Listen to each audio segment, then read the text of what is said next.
এই যে স্ক্রিনে যারা দেখতে পাচ্ছেন এরা তো কম বেশি সবাই চিনেন, তাই না? এই কয়েকদিন ধরে ইউটিউবে ফেসবুকে প্রচুর ভিডিও দেখতেছি, এরে নাকি বাংলাদেশের সবথেকে সুদর্শন পুরুষের অ্যাওয়ার্ড দেওয়া হয়েছে।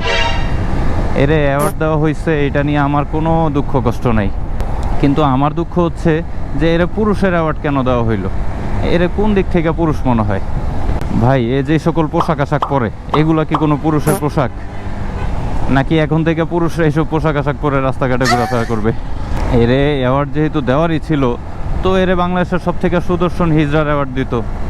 কারণ আমার দেখা বাংলাদেশের একমাত্র হিজড়া হচ্ছে উনি, যে সবসময় পরিপাটি হয়ে চলাফেরা করে। তো এরে যদি হিজড়ার অ্যাওয়ার্ডটা দেওয়া হইতো, এর সাথে যাইতো জিনিসটা। কিন্তু এর পুরুষের অ্যাওয়ার্ড দিয়ে বাংলাদেশের প্রত্যেকটা পুরুষরা সম্মান করা হয়েছে। সুদর্শন পুরুষের অ্যাওয়ার্ড যদি দেওয়াই হইতো, বাংলা সিনেমার আলেকজান্ডার বউ আছে, ওরে দিতি, তাও মানুষ মাইনা নিত।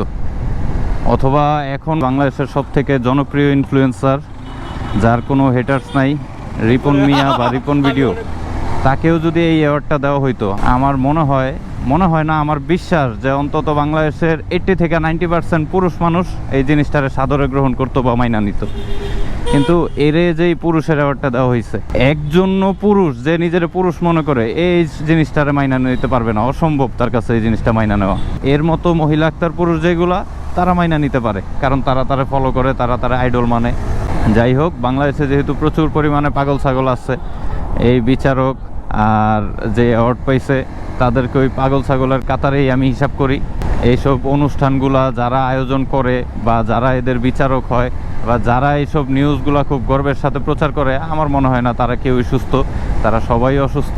আবার তাদের নজরে হচ্ছে তারাই সুস্থ, আর আমরা যারা এইসব পাগল ছাগলদের সমালোচনা করি তারা সবাই অসুস্থ। তো বাসার কাছাকাছি চলে আসছি।